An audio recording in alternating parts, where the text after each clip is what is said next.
Yes.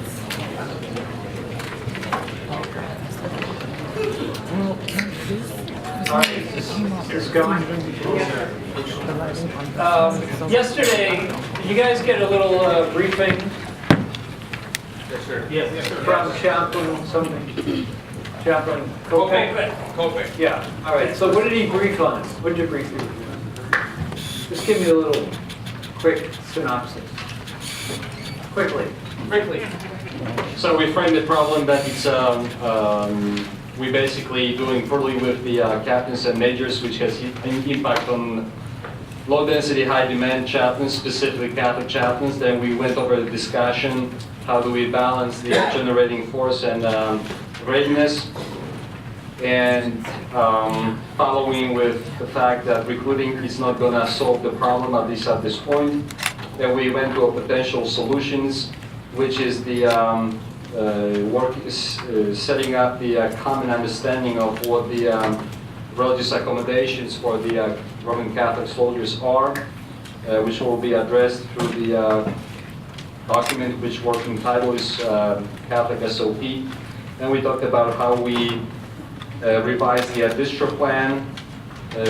Also, we talked about the workload mitigation strategies and the role of the Catholic Advisory Council, plus 4 tasks that Council has asked for today. All right, so we have a major problem here in the sense of we've gone past critical mass in the sense of having enough of this capability within our organization. So that's what this is about.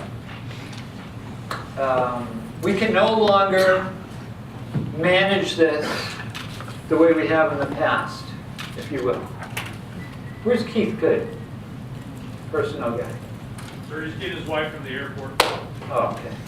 All right, well, this is a good time for him to be away.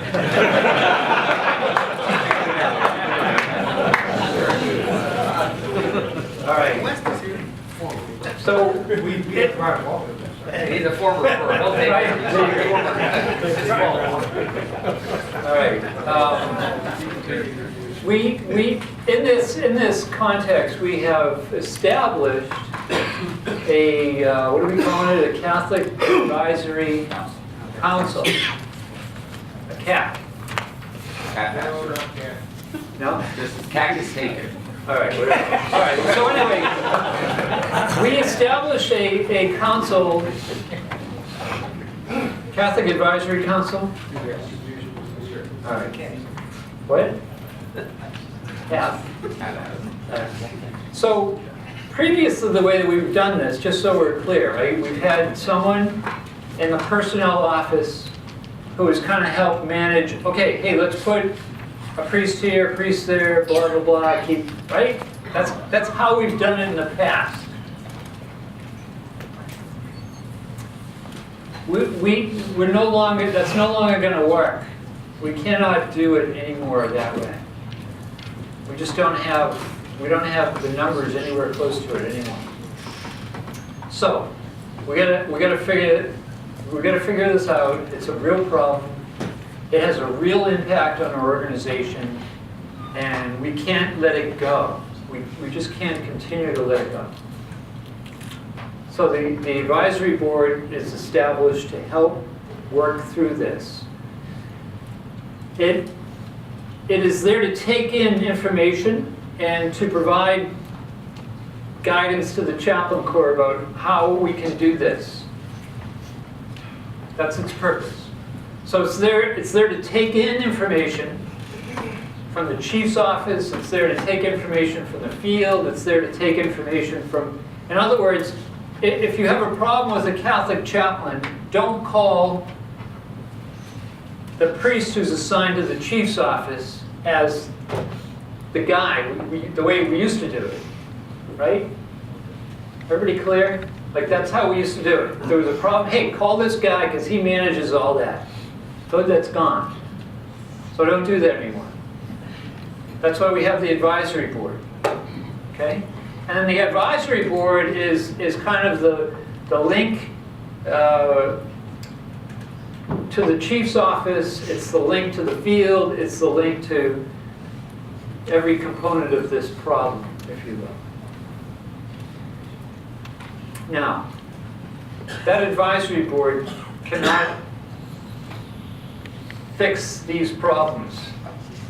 They can only advise and provide guidance on how to move in this problem or that problem or whatever, as far as the Catholic coverage goes.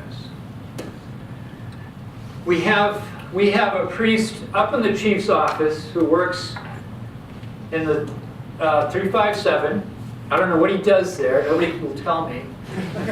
He doesn't know what he does, but one of his additional duties is to oversee the global Catholic coverage picture in order to meet the requirements. What are the requirements out there? That's his job, to know what that is.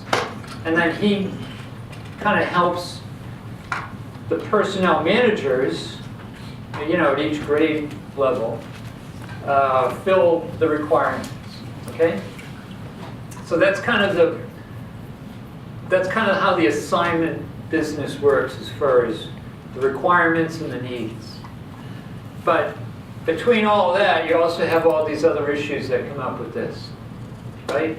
That's the thing we're trying to reestablish, how we're going to do this, how we're going to deal with these issues. That's what that board is designed to do, advisory board. All of that is nice and it sounds good, but it is meaningless if you don't own this problem.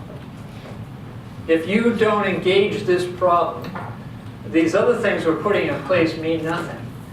We're just going to continue to muck along here and just step all over ourselves constantly. All right? We need to all be involved in fixing. I say fixing. I don't know what fixing means.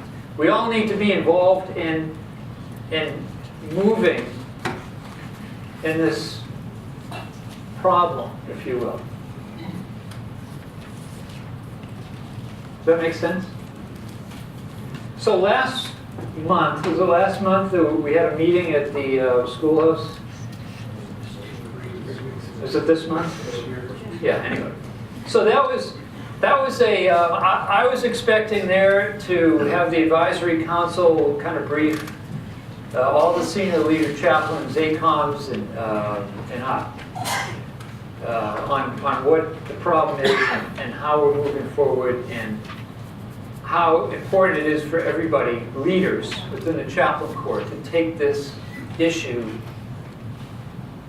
own it, take it on, because there's no other way for us to work through this unless the senior chaplains in the chaplain corps and senior enlisted people take ownership of the problem. We're going to put in place, the chaplain corps is going to put in place a mechanism, but the mechanism, again, is useless unless everybody here, senior chaplains, takes ownership of the problem. Right? And it is a big problem. It is a big problem if we get to a day where we cannot meet the requirements at all in this area. It's going to challenge us. Okay? I mean, challenge us to our core of who we are and what we're doing. Okay?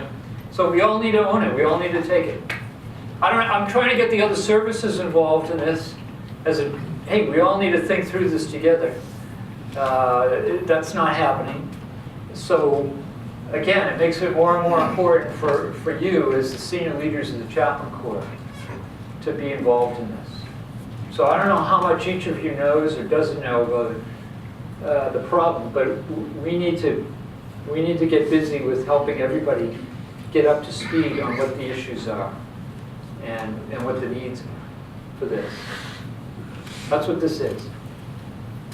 And so I was hoping to do that last, or whatever, earlier this month. we didn't have we didn't have all of you there, so it was really impossible for me as chief of chaplains to come and tell you, you need to get involved in this problem.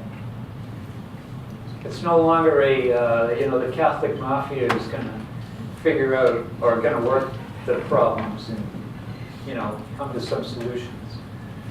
It is now up to the entire leadership of the chaplain corps to work through it. So that's where we're at. That's the only reason I'm standing in front of you at this moment, is to say that. Now, yesterday, you got a little kind of preview of the problem set and the current status of things. But we have a long way to go. Are there things planned for later in the week to talk more about the particular? Yes, sir. We have one more engagement on it. We do. Yes, we do. Okay, so I guess what are your questions?